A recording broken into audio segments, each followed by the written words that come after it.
you have one of the most extensive, most impressive resumes of anybody I've ever read a resume of or have ever interviewed. Milley's a character. He's whatever he's got to be in charge. But he's not a Trump guy. Well, he told Trump he was. Were assets of the Department of Defense deployed on January 6th? Well, I'd say the fact that that question is a viable question means it's got to be dug into.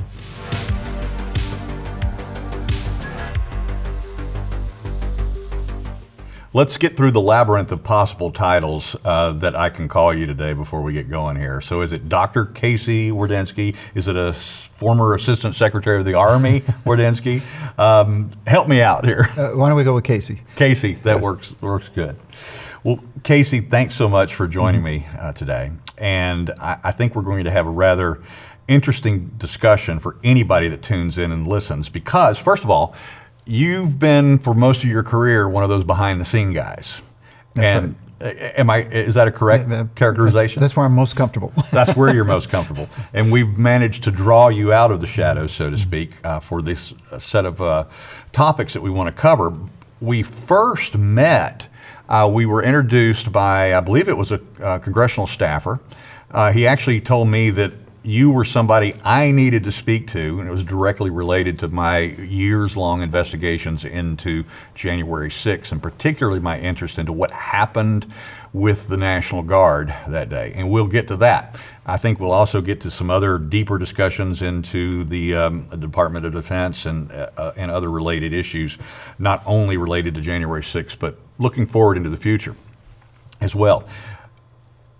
I want to start off by saying that you have one of the most extensive, most impressive resumes of anybody I've ever read a resume of or have ever interviewed. It's quite intimidating, in fact, for me to sit back and look at that and go, okay, well, first of all, it makes me realize how, me being a trumpet player and a former David Bowie impersonator is not necessarily the best resume compared to yours, but let's start there.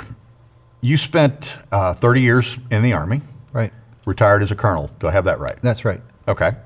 And then during that period of time, the Army apparently recognized something in you because they continued to send you to school. Right. Tell me a little bit about that. Graduated from West Point, so I started in 76, graduated in 80. Mine was the first class with women at West Point, which made it sort of unique to being something that was first. Went off into nuclear weapons. So when I was graduating, I wasn't a huge fan of the West Point experience. And I was like, if the Army's going to be like West Point, I'm going to hedge my bets here. And when I pick my branch, I'm going to pick something that may have applicability.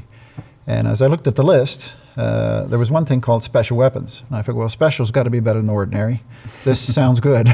And that turned out to be nuclear weapons. Okay. And I ended up going to the nuclear weapons field for about 7 years in Germany, Korea, and stateside.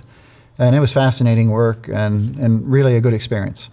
Then that led me to go back to teach at West Point. And part of that is they send you off to get a master's degree, and the Army sent me to Harvard. And so I spent 2 years up at the Kennedy School, which is kind of a little funny because I'm a pretty conservative guy. Yeah. And I think I was one of the token conservatives up there. But a great experience. I went back and taught economics at West Point for 3 years. Then the Command General Staff College at Fort Leavenworth. Then my first experience in an Army division, and I was a Brigade S3, which is a pretty big outfit. It supported the entire division of, I think, about 20,000 soldiers, an armored division, but it was called an infantry division. Mm-hmm. And I did that for a year and a half. West Point called again and said, we'd like you to come back and be in the Office of Economic and Manpower Analysis. And I had always told my wife, she'd say, what do they do down there? It was part of the Department of Social Sciences. And I'd say, well, that's where they send the guys that can't teach. And so I'm being invited to go back and be one of the guys that can't teach. And I got back there, and I found out I wasn't in it, I was running it. They got in a little bit of trouble with the superintendent, and the Army knew more about West Point than West Point did, because they're the Army's think tank. They were created to compete with RAND Corporation and do competing analysis for the Secretary and Chief of Staff and these kind of guys in the Pentagon. And I passed the 3 tests of a Jedi Knight and they elected that I'm going to be the director of the Office of Economic and Manpower Analysis. And I was a major. This is a career appointment now, so you'll spend the rest of your time in the Army doing this if you so elect. That sent me off to Rand Corporation to get my PhD, and then came back to West Point, and I ran the Office of Economic Manpower Analysis until 2010. How do you go from special weapons, nuclear, Right. specifically, to economics? How's that jump made? Well, it's a lot of chance. Life is listening to the door, and when somebody knocks, you open it and see what's out there. That was really what this was.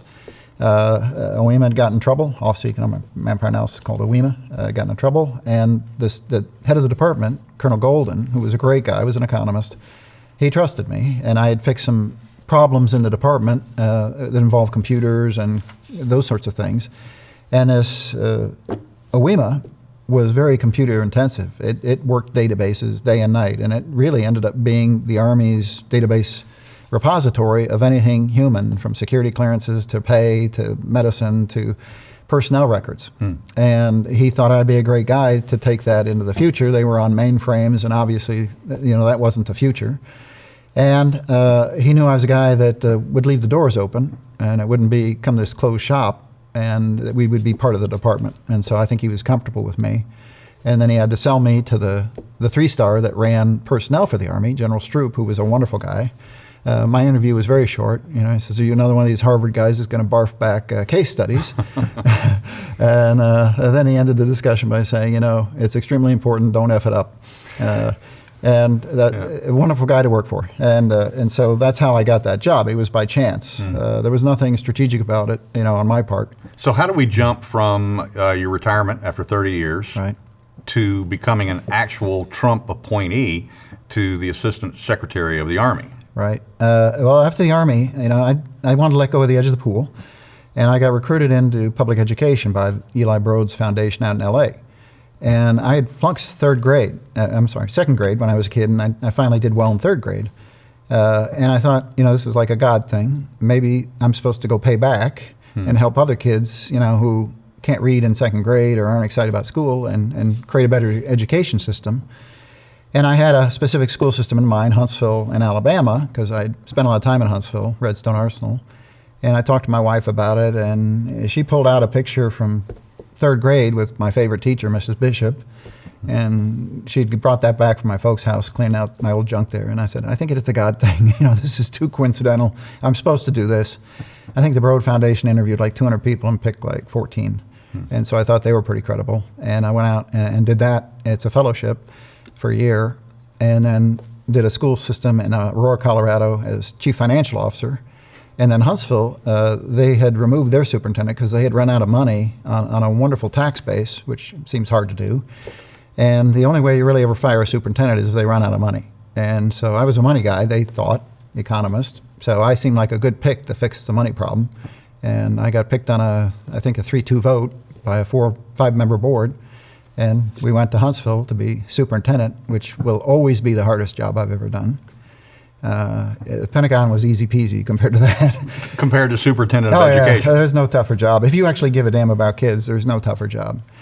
And I wrapped that up after 5 years and 3 months, and was recruited to go to Addison here in near Dallas, and joined some friends that were running a company that did event technology for the NFL and all kinds of big teams, and ended up being their CFO and then their CEO. And I did that for 2 years. We sold that company and did nicely in the private sector. And then I got a call from friends who were in the Trump administration, said, would you be interested in being Assistant Secretary of the Army for Manpower and Reserve Affairs? And I'm like, absolutely. I've worked for 5 of those guys. That's an important job. That's really, interesting work. And so I went and interviewed with Mr. McCarthy, who was the undersecretary and a sharp guy. And then he was acting secretary. They were waiting for Dr. Esper to get confirmed. Then I went back and interviewed with Dr. Esper, and I don't think he was that crazy about me. I think he had a different guy in mind, but John McCain said no more defense contractors, so that put that out. And then he interviewed me again, and he said, you're my guy. And then we went through the whole FBI thing and the work for the White House to make sure they're happy, and then the work for the Senate Armed Services Committee, and then the big wait. And I was confirmed on the last day of that Congress, in the last, I think, vote. Wow. And I'd already told my friends in Texas, yeah, I'm coming back. I'll run your other company. And a note came across. And the way you find out you get one of these jobs apparently is you're on the CC line between, somebody and the Secretary of the Army saying, white smoke, we got Wardynski and this other gentleman. And that's how you get notified. So then down over to Washington to be Assistant Secretary of the Army from I think that was 16th or something like that of January 2019 through the end of the Trump first administration. So in terms of pecking order or command, explain what that position is for the layperson like myself. Right. Who's your boss? I mean, who's the top boss, and then how does it work its way down to you? Right. Well, these are presidential appointment, Senate confirmed. They're called PASS. They're in a book called the Plum Book. You can look them all up. The chain of command is really you're a principal official, U.S. government. You're appointed by the president. Notionally, he's the guy that can fire you. Now, the working order chain of command is SecDef, Sec Army, and you. So I was in the Secretariat. I think there's 5 or 6 assistant secretaries, finance, weapons systems, the Corps of Engineers, personnel, which was me, and there was one other, installations. But you weren't Secretary of Finance, no, even though you were the economist. Right. Well, all the money in the Army's in people. Right. So but you nevertheless had a budget that was what? Enormous. It was ridiculously enormous. I had oversight, I think, in the budgetary process over close to $100 billion. Wow. And in the personnel part of that, it was somewhere around $70 billion. So I had oversight over a whole bunch of stuff: training, mobilization, law enforcement, the chaplains, and so forth. It was a long list. Medicine, but payroll was the biggest piece of the budget, obviously, and that's a lot of money. And so making good decisions is kind of important because it quickly adds up.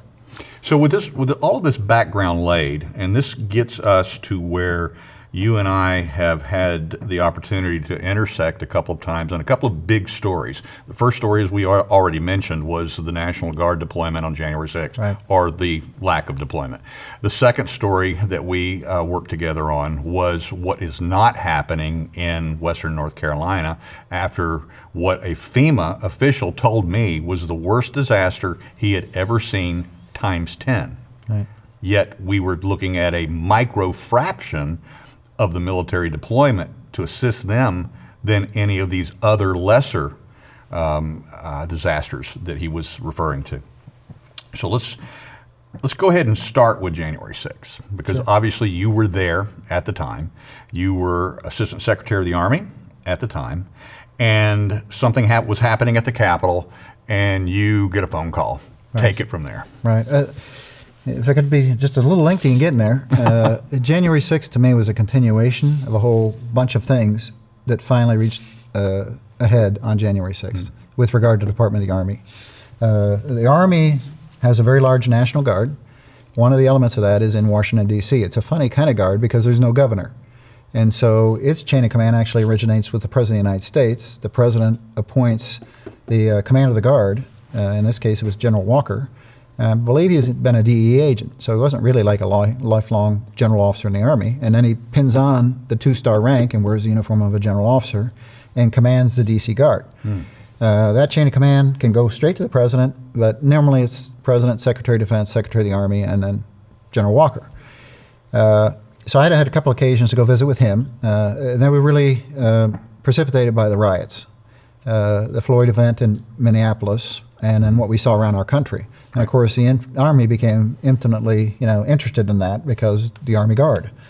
The Guard may be called on, and then you saw places like, up in Oregon, what was going on, and places around our country where it seemed like law and order had broken down. And there's a law that I think passed by Jefferson, 1810, called the Insurrection Act. And it is where local authorities have lost the ability to protect American citizens through the enforcement of law, or perhaps a governor's asked for assistance in the case of the Rodney King riots in L.A., and the president can issue a proclamation, cease and desist, go from whence you came, end your disturbance. And then following that, he can federalize the Guard or send in the active Army. And it's been a mix over the years. This is a very interesting phrase, the Insurrection Act, Yes. which is not known by most people what that really means. And for a lot of people, the first time that they ever heard about it was related to January 6th because Oath Keepers founder and leader Stuart Rhodes had written a couple of open letters to President Trump asking him to invoke the Insurrection Act that day to overturn what he believed was a fraudulent election. But you weren't so much concerned about that, were you? Absolutely not. I mean, I'd seen President Trump up close and personal at the White House at Army-related events. We're lucky to have had him and to have him again. He's a stand-up guy with obviously more guts than most of us have. But anyway, the Insurrection Act became the boogeyman. I don't know if it came out of Time magazine, which later published this story about how they were going to overturn the election no matter what. Right, and how they had it all wired, and they were going to sponsor some sort of an insurrection and run off Trump as some kind of a coup leader. But clearly, what was going on in America was unprecedented in its scope, and frankly, it shocked the Army because we're a very diverse set of people, right? And the Army was looking around at itself. We had just decided to remove photos from officer promotion files, which sounds like who cares, right? And until you hear the Navy after we do that. Tell the Secretary of Defense, well, it was hard for us to figure out how to promote minorities without the photos. Okay, that tells you everything that was wrong with the photos. Right? It's a meritocracy. America has one chance to blow it in a major war, and then it's over. We need the best people. And so we began doing things that clearly could lead to systemic disadvantaging of people, right? And photos might be one of those things. So we get them out of there, right? If you're not a handsome guy or handsome lady, maybe you don't get picked, right? So it's not just a matter of complexion, but it might be looks. Oh, this guy's a little heavy, right? That guy is a little skinny. He doesn't look like a general. And really that went on. And so we got rid of these things. And that was the first step in making sure we were squared away on, do we have a level playing field? Do we have opportunity? Against that backdrop, Congress in 2020 had passed the 2020 National Defense Authorization Act, and in Section 529, directed the Department of Defense to have a diversity and inclusion plan. So all the services had to have one. And so that was in our forefront of things we needed to make sure we got done by law. And now we want to make sure, are we creating a level playing field for people? Then came a memo from West Point. I'm a West Point graduate. I've got kids in my family who went to West Point. I love the place. And I think it's a fundamental institution. But here comes this memo, and I read it, 10, 20, 30 times. I could not believe what I was reading. And finally, I just called it the West Point Manifesto. And I couldn't have believed it could happen, because first, when I got appointed as Assistant Secretary, I took a trip to West Point to find out about Cadet Rapone. He had graduated from West Point, and on graduation day, opened his blazer and showed America Che Guevara, and in his hat, Marxism stuff. And it's like, it's a 4-year deal. It's immersive. You got roommates, you got coaches, you got everybody. How could you not know this guy was in the ranks? And here we are now. The West Point Manifesto is written by the first black female first captain at West Point, with the hockey team captain, I think, Rhodes Scholars, the top of the class. West Point's systemically racist. The dean and the commandant must confess that white supremacy is white privilege is how they got their positions. And then it went on to deride their classmates. Now, these characters are off at Harvard or Princeton or, in England in school getting their master's degree without serving a lick in the field army. And they're deriding their classmates who are redneck, gun-toting, sort of Neanderthals. I was furious. And so I found out about critical race theory that day. I'd never heard of it. And I started doing my homework and dug into it. And then I went up to see the Secretary of the Army, and he was in with the Chief of Staff. And they looked like they'd been kicked to hell. And I said, "You've just read this memo, right?" And I go, "Yeah." And I said, "We're not calling in academics, and we're not calling in consultants. This is an Army problem. I'm going to West Point. We're going to figure out what's going on." So that was the backdrop. All this was going on. And it got sort of more and more ridiculous. During the riots, we did use the D.C. Guard to quell disturbance near the Capitol and near the White House, and to protect the U.S. monuments, who would believe they could come under attack? But, our founders turned out to be bad guys, apparently. And I went to meet with them and find out how it went. I mean, they got the hell beat out of them many nights, right? Frozen water bottles and stuff like that, and they did a great job. As the election approached, we knew they run the inauguration. The Army runs the inauguration. So I went over to check in on General Walker and see if he had what he needed. We thought there might be some disturbances around the election. How are we prepped for that? And I had a lot of confidence in those guys. They were very professional. I think that group was probably 70% African-American soldiers because they're from D.C. and it tends to be the demographic in that community. And they love their country. And so I was like, these guys are good. January 6th rolls around and they're on the front line, supposedly. That's what they're for. Now en route to January 6th, unfortunately, I lost confidence in senior Army leadership, the uniform part. These guys revealed themselves to be very partisan and very aligned with Democratic politics. So this problem that led to the West Point Manifesto, right? Was this systemic already from the top? Where did this come from the bottom up into West Point, or did this come from the top down? I think it came from three directions: top, middle, and bottom. Really? Yep. Our academies, in my view, have become they're trade schools, and the trade is defend your country, fundamentally. Right. They've done a wonderful job these many years, but they civilianized a piece of the faculty, and that was an initiative from Congress under, I think, Senator Nunn back when he was over there. Well, they bring a culture, because up to that point it was mostly military faculty of Army captains, majors, lieutenant colonels, and colonels, led by a 3-star general, and it was, you're going to be in the Army, here's the Constitution, here's our country, why we're different, very good stuff. Well, into the English department came a character who brought critical race theory. Okay. At the head of the history department was a fellow who ended up being in charge of renaming all the Army bases that were objectionable. Right. Over in the behavioral sciences department was another little clique of people who thought we need to reinvent sort of what America and the academy were about. And they had been allowed to have a minors program.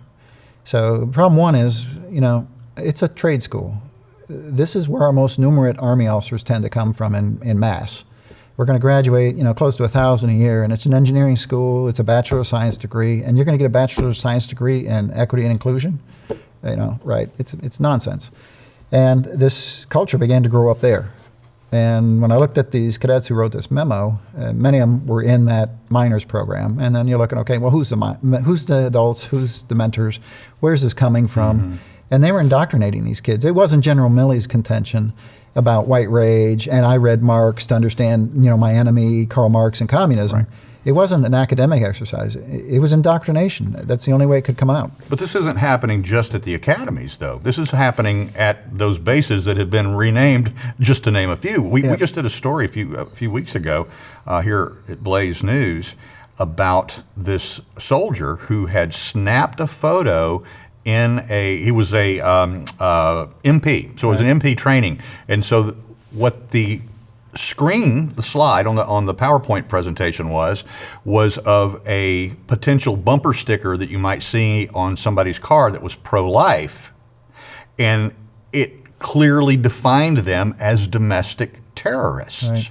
So one of the soldiers snapped a photo, and this was at Fort Liberty, which of course used to be Fort Bragg. He snapped a photo, he sent it to somebody who put it online, and then within a couple of hours, because I know how to do this, I had that soldier on the phone with me, and he was explaining to me exactly what happened. Now, the first thing that Fort Liberty did through their public affairs office was to claim that this was an anomaly, that a private contractor had slipped through and dropped this slide. Well, immediately the blogosphere blew up, and we found out that this was systemic, that was happening at bases all over the country. Right. So where's that coming from? It comes from a culture. And if the culture begins to entertain this and tolerate it, it takes hold. My public affairs officer came in my office one day during the riots, and somehow or other I was supposed to sign off on a statement from my portfolio critiquing police forces around the United States for the unequal treatment of one group versus another. And I'm like, thank God I read most of the stuff that came in my office, because there was a lot of stuff. And I just looked at her, she was a good officer, and I'm like, You think anybody's waiting for the United States Army to pass judgment on police forces? We don't get involved in these things, to A. And B, have you gone and looked at the FBI, statistics on crime in this country? Right. I said, don't bring this in my office again. We're not doing this kind of thing. But it comes out of nowhere when people watch what's going on TV. They watch the behavior of people at the top of the Army. They think they've got license, right? And license was given informally through behavior. So, speaking of the top of the Army, let's go back to January 6th, right, 2021, and you get a phone call. Right. Mr. Gene Collins, he was my Deputy Assistant Secretary of the Army over training and Guard and Reserve Affairs. And he came in and he said, Dr. Wardynski, there's something going on at the Capitol. Can I use a secure VTC machine down in Mr. Williams' office? And I Which said, well, sure. VTC machine is? Video teleconference. Okay. But they're secure. This isn't just like mom and pop are going to chime in. It's not a Zoom. Right. It's not a Zoom at all. And so he got it running, and I walked down there. It was, most of us had already signed our resignations, which were effective noon on Inauguration Day. And so there wasn't a lot going on in the Pentagon. And I went down, and what I see is General Walker over in the Armory for the Guard, and then on the other side is the Chief of Staff of the Army, the G3, which is the Chief Operating Officer of the Army, and the Director of the Army Staff, who sort of synchronizes things between the Secretariat, the Secretary and the Assistant Secretaries, and the Army Staff. So these Pentagon guys, we're talking about, what, 4-star and a couple 3 stars? 4-star and 3 stars. All right. Yeah, these are senior people. So you're on the call. You've got a 4-star. I'm on the call by 3 stars. accident. By accident. Yes. And then you've got General Walker from the Guard. Right. All right. So at this point, it's already quite some time after the United States Capitol Police Chief, Stephen Son, had already been calling out the alarm and saying, we need you, we need you, we need you. Now, at this point over at the Capitol, he's talking to the sergeants at arms. He's talking to the House Sergeant of Arms, and he's saying, I've got to run it up the chain. So when he says run it up the chain, was that through Pelosi? Because that was always my initial reaction. Right. I think he had a police board over him. Right. And they needed them to vote and then make a request. Board, yeah. And then ultimately, of course, they're going to do what the Speaker wants and the Majority Leader wants. So ultimately, it probably was waiting for a decision from those folks. But we heard back in the news not very many weeks later that it had been reported, and we assumed that this also came from Pelosi through her Sergeant at Arms, was that there was this notion of they didn't like the optics. So we thought that phrase came from Nancy Pelosi, Speaker of the House at the time itself. But she probably heard it from Milley first. I tell you, these Army guys at the top, Milley, McConville, and these folks were always worried about optics, particularly if it was a way to sort of migrate their military expertise into a non-military matter. January 6th was a political matter, right? And they're asserting, my best military advice is we don't think it looks good for Army soldiers to be standing in front of the Capitol. That was it. So what's that's happening? Not military advice. That's political advice. Yeah. So what's happening on this VTC call that led to that discussion about the optics? I mean, obviously, you're getting a panic phone call from Chief Sund. Maybe it's not coming directly from him. Maybe it's coming through the Sergeant at Arms. But nevertheless, somebody got the phone call and said, we need the Guard here and we need them now. Right. Well, General Walker had good relations with anybody in Washington because he knew, he was their Guard, right? So he would reasonably be talking to Sund, the Metropolitan Police Department, which normally would deputize the Guard so they could act in a law enforcement role, whereas active Army can't. The Guard can, and they just get deputized by the local police or the sheriff or whatever, and now they can assist law enforcement in law enforcement activities, which is great. It's not a military thing, it's law enforcement. So he'd be talking to these kind of guys, and my recollection from talking to him was that was the case. He was hearing from them that things were out of control at the Capitol. They needed his help pronto. But pronto didn't happen. And he fully expected pronto to happen, but it did not happen. And why is that related to that call? Well, that call really had no conclusion to it. It was back and forth. General Walker's on the other end, and he was busy as hell with phones and radios, getting reports. In the background, somewhere in the midst of that, I think that was about a 40-minute call. You can hear in the background his deputy saying, the Virginia Guard's on their way, and the Maryland Guard's on their way, right? Well, that got my attention. I'm like, okay, what's going on in the Capitol? This is the National Capital Region. There's a lot of military here for a reason. It's the seat of government. And now we've got state-level armies coming into the Capitol. Was there admission that Trump had given an assent or even maybe even a directive to have the Guard there that day? I mean, as reported by like Kash Patel, for instance? That all came in the fullness of time when finally, people like Loudermilk and Massey and these guys had a full investigation. And out came the DOD IG, statements from these individuals, Milley and these other people. Well, yeah, the president did say on January 3rd while we're in a meeting about Iran, hey, you better get 10,000 people because that's going to be a big event and we want everybody safe. Right. That's the president telling them on January 3rd. And instead, in the Pentagon, what you find out what happened was they tightened the deployment criteria for the DC Guard to the extent that they had no discretion to send the quick reaction force when requested by the police chief, which had been the previous operating procedure. And so it made it tougher for the Guard to deploy, not easier. And the IG report that you're referring to revealed a couple of very interesting comments from both Milley and who was then acting SecDef Miller. Right. And that was a real bombshell. Right. Both of their responses to this. Right. So the president had ostensibly authorized 10,000 troops, at least the Guard itself, to be there to keep everyone safe. Right. But Milley basically said it's not going to happen in advance. Yep. And then surprisingly, Miller, He had two stories. Right, he had the two stories. He had a story told in his book, and then he had the story that he told under oath to the committee. That's right. Well, to actually the DOD IG, I believe. Oh, it was the IG.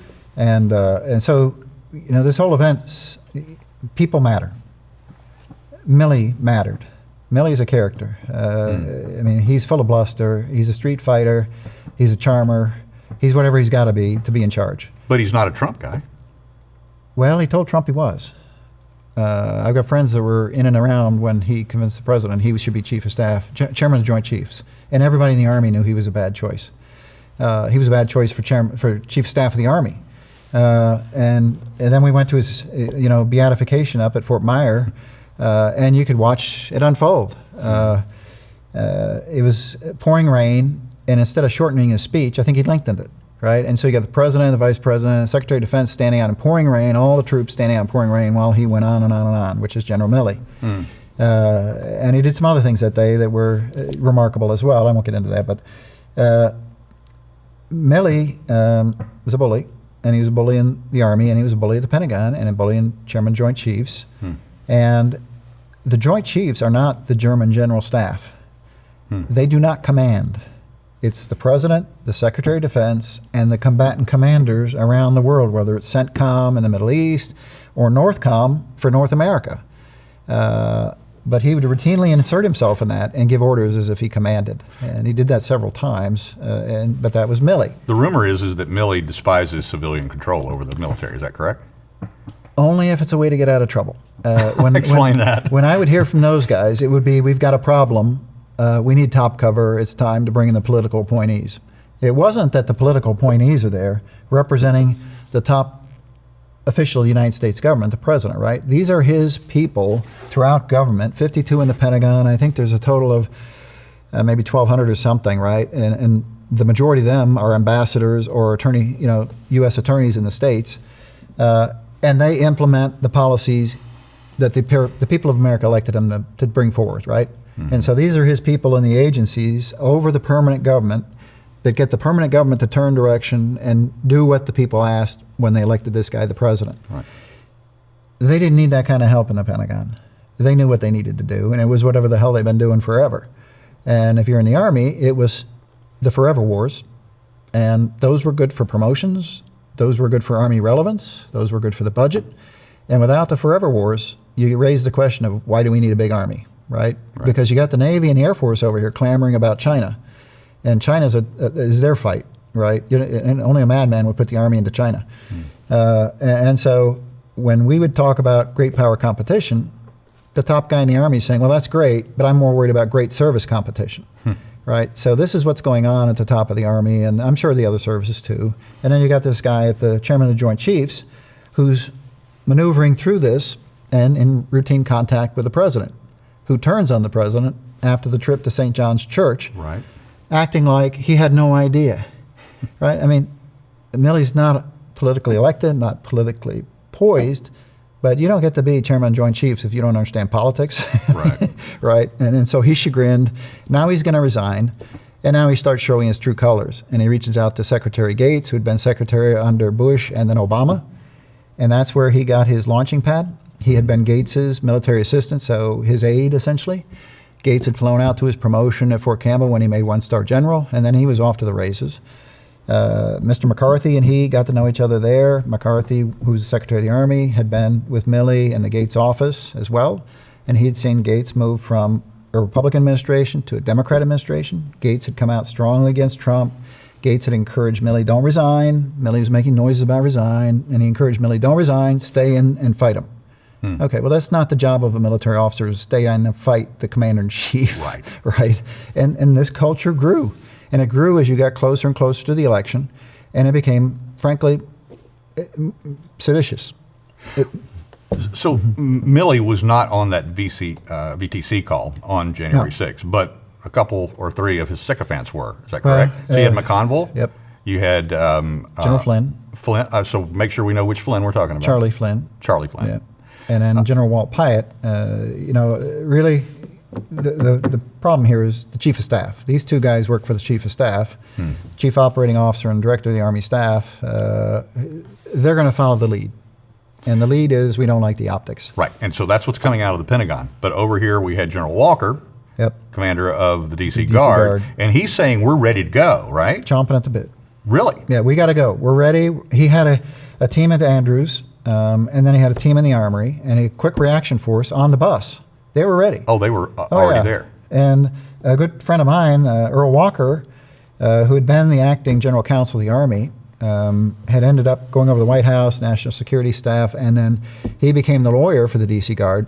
He was there. I mean, he knows chapter and verse what happened that day on the Guard side, and they were ready to go. They were equipped. They were properly outfitted. They knew where to go, what to do, who to meet, and they could have gone on a moment's notice. But still, this was as a reactionary force. This was not pre-deployed well, to stop. You can't send pre-deploy, really, because people criticize President Trump for why didn't you just send him?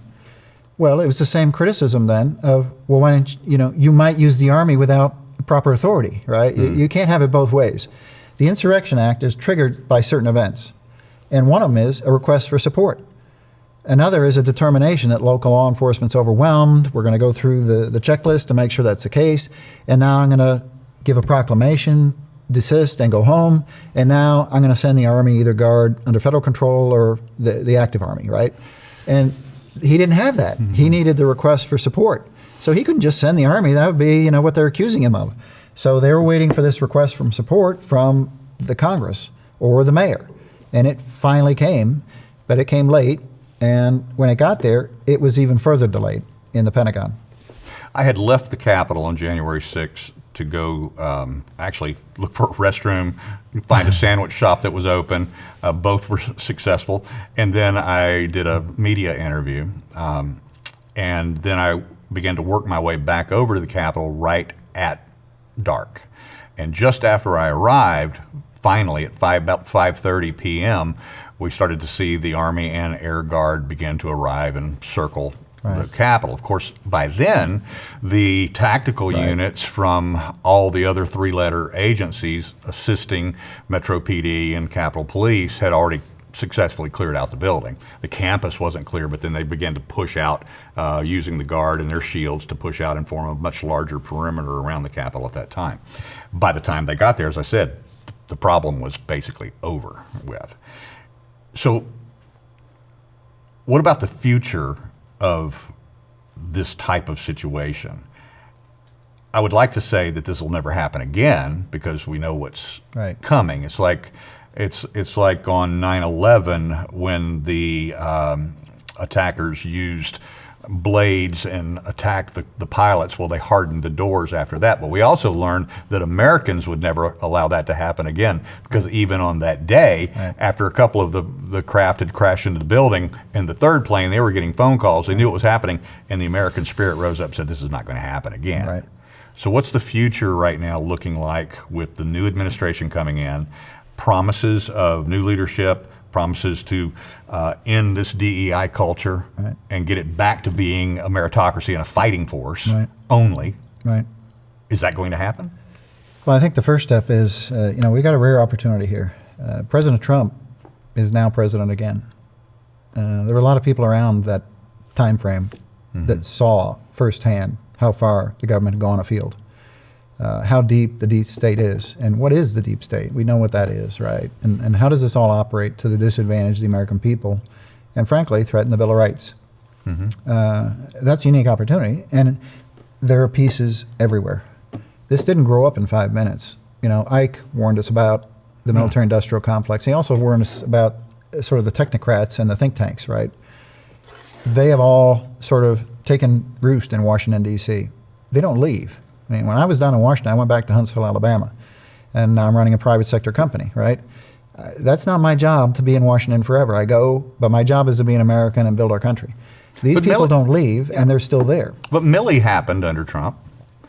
McConville, I think, if I'm correct, they were options that were presented to him, right? Yeah, and but at the time, McConville, I think, if I'm correct, basically said he would not obey a legal order. Illegal. Illegal. But illegal's in the eye of the beholder. That's right, but he's determining what's illegal. That's right. And to my thinking, he meant the Insurrection Act, which is not illegal. Oh. It's a perfectly legal law. It's been used many times. Yeah.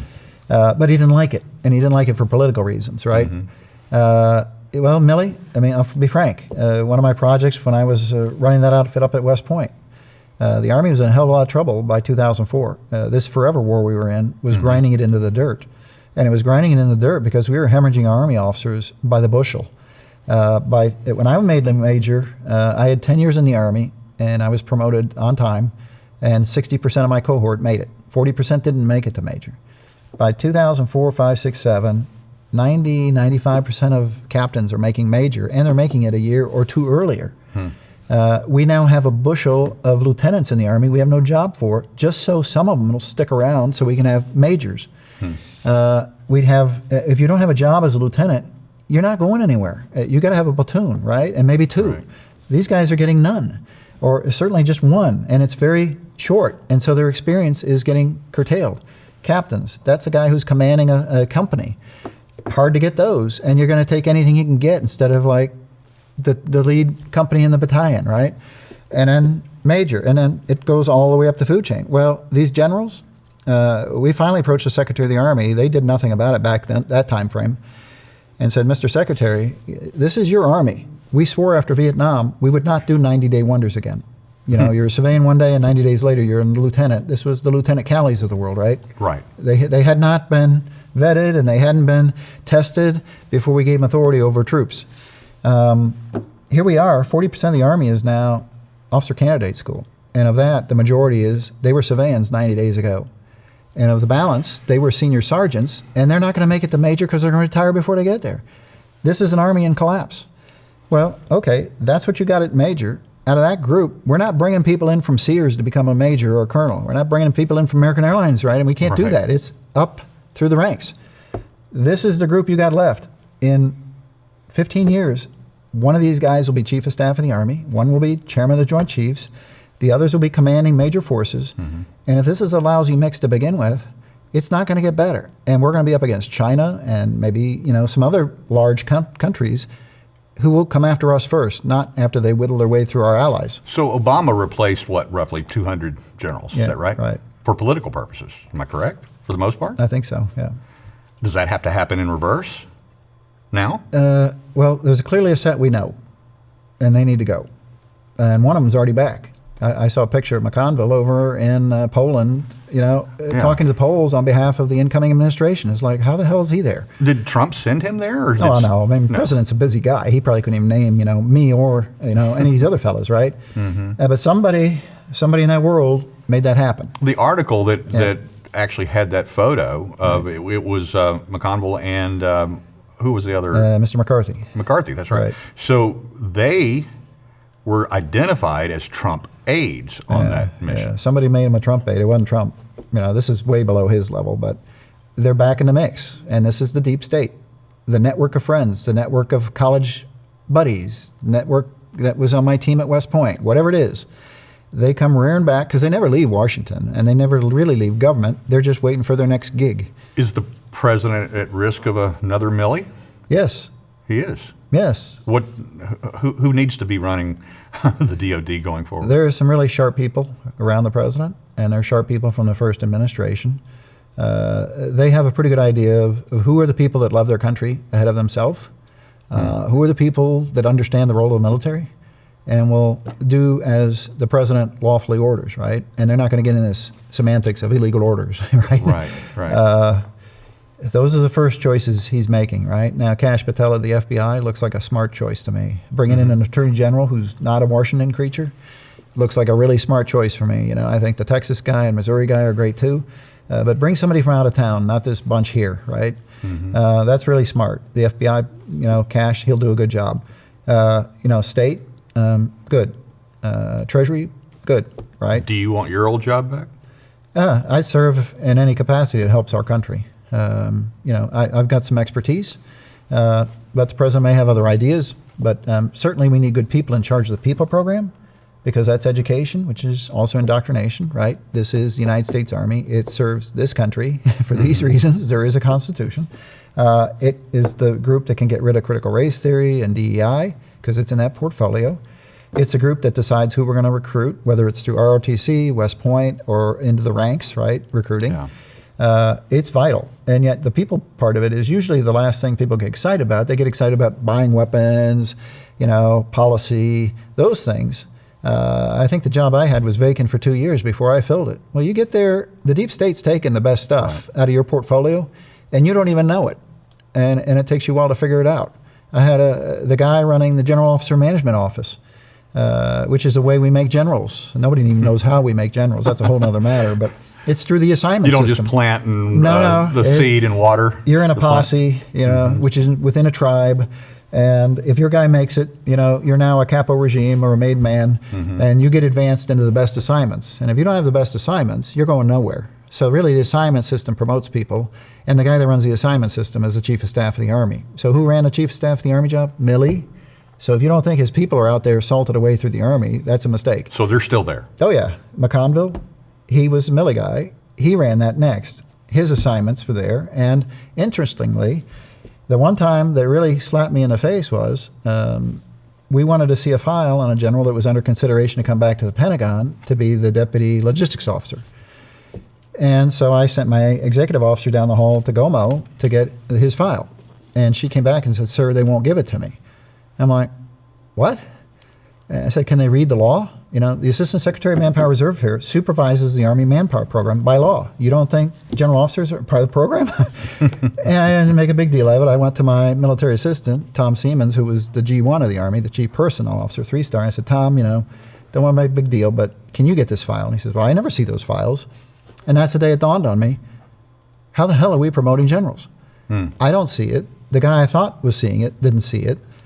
And later that day, I was in a meeting with the Vice Chief of Staff of the Army, a 4-star, and he goes, "Casey, you know, I understand you want to see a general officer's file. Can I ask why?"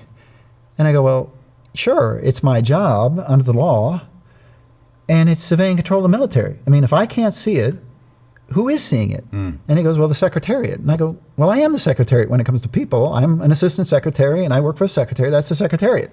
Yeah. He goes, "No, the Lieutenant Colonel's at Fort Knox."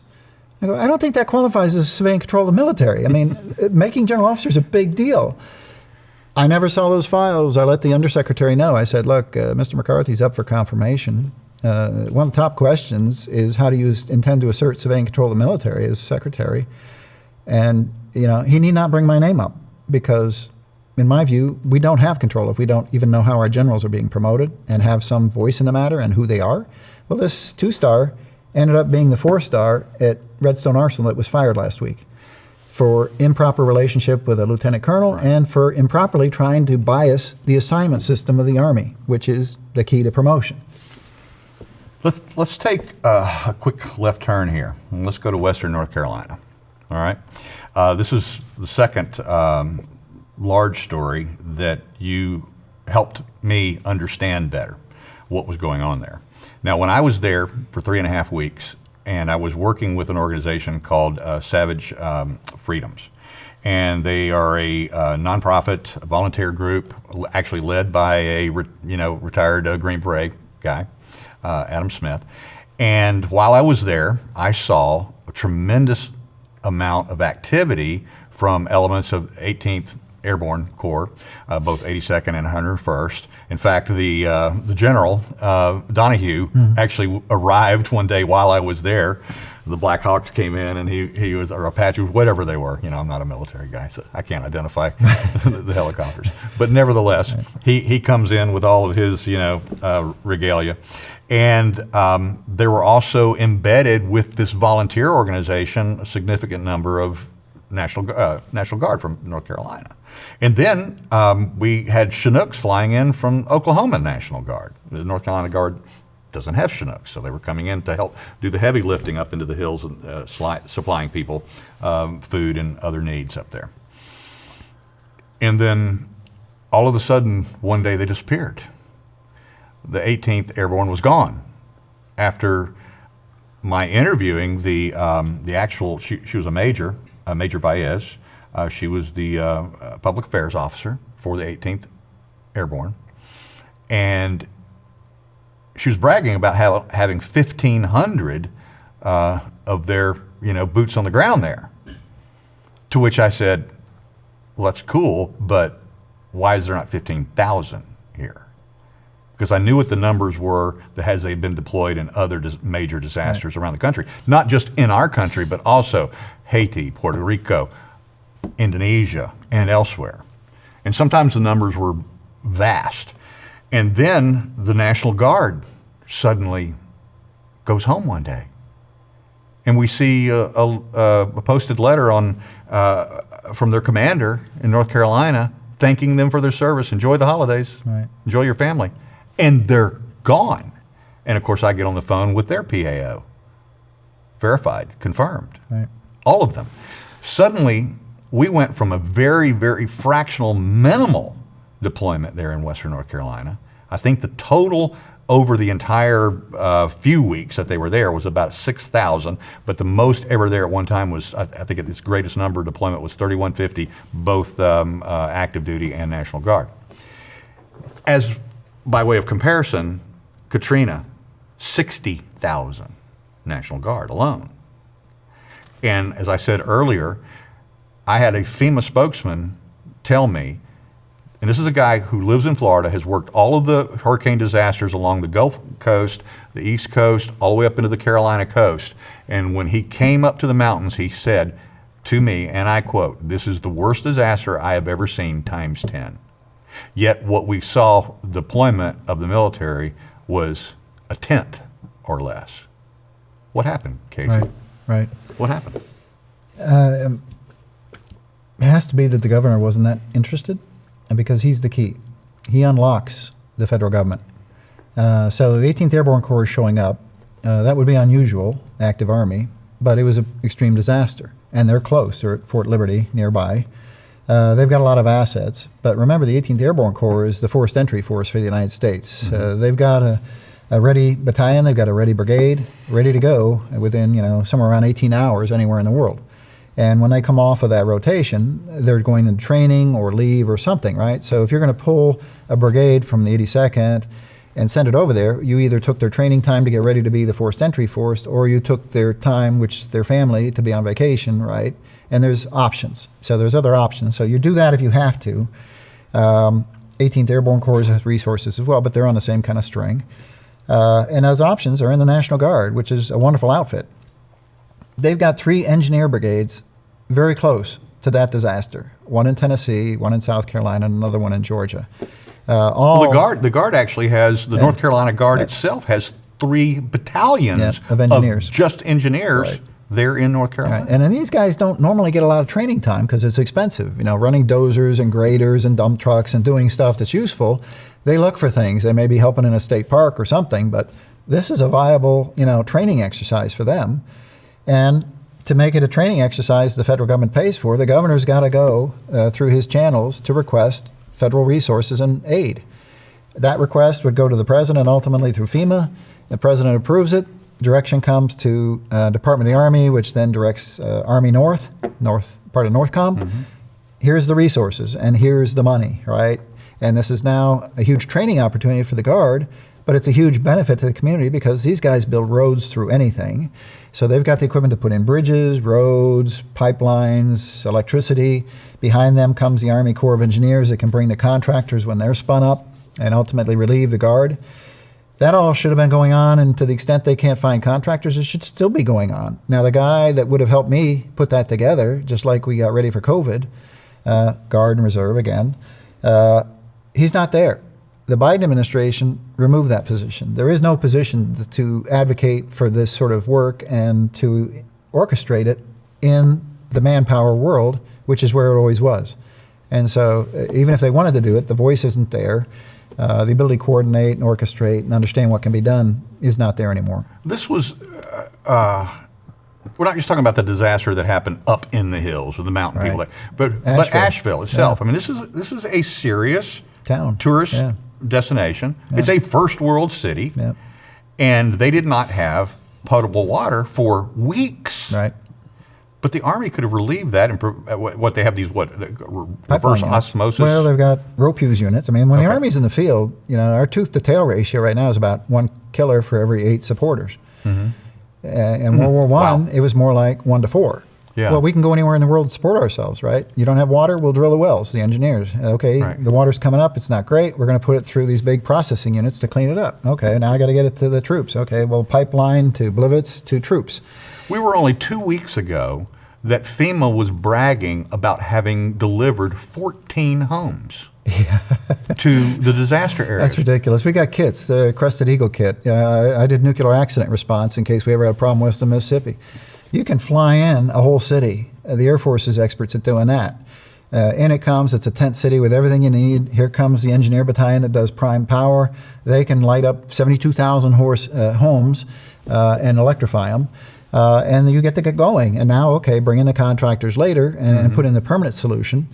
Where the hell's the governor? Where the hell is use of his resources and mutual aid from the nearby states and the federal money that comes to help pay for all that? Well, here's what we know so far, is that by the state's own estimates, it's $60 billion worth of damage to private and public infrastructure. Right. All right, $60 billion. Right. We know that the governor was doing a dog and pony show with Biden just a couple of weeks ago, asking for $25 billion. Right. This was as the last of the National Guard troops were going home. Yeah. And as the winter's moving in and snow is starting to fall and people are still living in tents and other really dilapidated, unheated properties that they're trying to, it's their home, it's their land, it's multi-generational in so many cases. They don't want to leave. They don't want to be relocated by the government to somewhere else, wherever that somewhere else might be. Why would the governor not ask Biden for the military assets that are available? Because one thing about active duty is you don't have to go raise money for their paychecks. Right. You do have to do that with the National Guard. Right. Why wouldn't he ask for that, just to bring an immediate We're busy relief? paying for the retirement fund of people over in Ukraine. That's a priority. Why wouldn't he? I don't know. It was an election coming on, I think. And my guess is that's kind of a red area.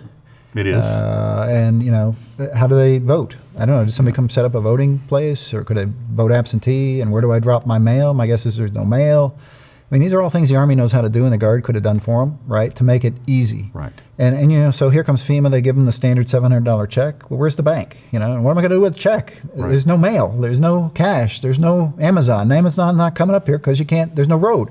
Right. Right. I mean, it's all fundamentally, this is the kind of environment an Army operates in. And can turn it into something where you can actually operate. That's what Army engineers do. They're great at it. Where are they? It has to be nobody asked and nobody pushed the right buttons, or when they were pushing buttons, there was too much pushback from the White House.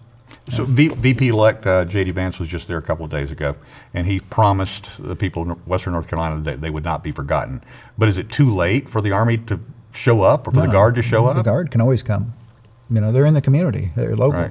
They can always come. But they cannot act without the governor sending them. Is that correct? They can act without. Well, the governor can send them, but he can send them on the state's dime if he needs federal help because it's expensive, right? Right. And that's what FEMA's for, and that's what this legislation's for, that enables FEMA to do this kind of work. there's federal money. And so the state's going to ask for federal money to help offset the cost of the Guard. Now, the Army routinely does that, like forest fires, medevacs, right? A medevac exercise for a Black Hawk medical unit is training. So the Army will provide money for that. There's provisions to do that under Title 10 and Title 32.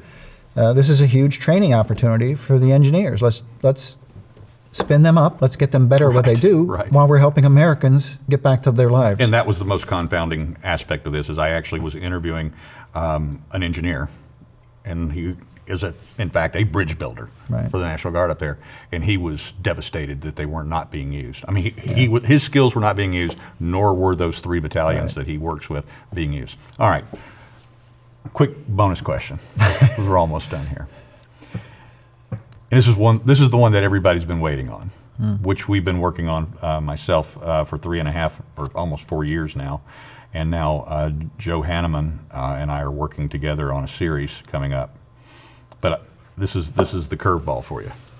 Were assets of the Department of Defense deployed on January 6th?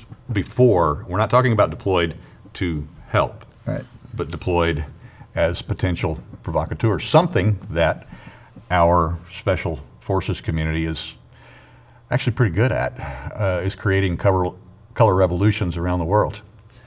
Well, I'd say the fact that that question is a viable question means it's got to be dug into. And it's viable, why? Capabilities, the look of things on the ground. I mean, if you look at what went on in the Ukraine in the color revolution, what went on in Kazakhstan, the color revolution, Georgia, you know, to many, it looks like a color revolution. And okay, how would that have happened? Who would have had to help? What was the attitude of the people that could have guided that help? You know, we've got people at the top of the Army and the military who I believed were operating outside the Constitution and certainly outside the authorities that they were granted by the Commander-in-Chief. And they were operating in a way that was very political. Could they have been involved? Well, we got a fellow that claimed he called China to tell him, you know, if we're going to do anything, we're going to give you a heads up, right? We got a fellow who involved himself in the nuclear release, right, which is very specific how that works. And as like a backstop on that, right? Right. There's no provision for a backstop on that by that guy. January 6th was a pivotal event in this country's history. Some have claimed it was the most serious insurrection since the Civil War, right? And yet there were no guns. It's a funny Civil War. We've got 650 people in jail, many who, you know, had very little due process or none yet.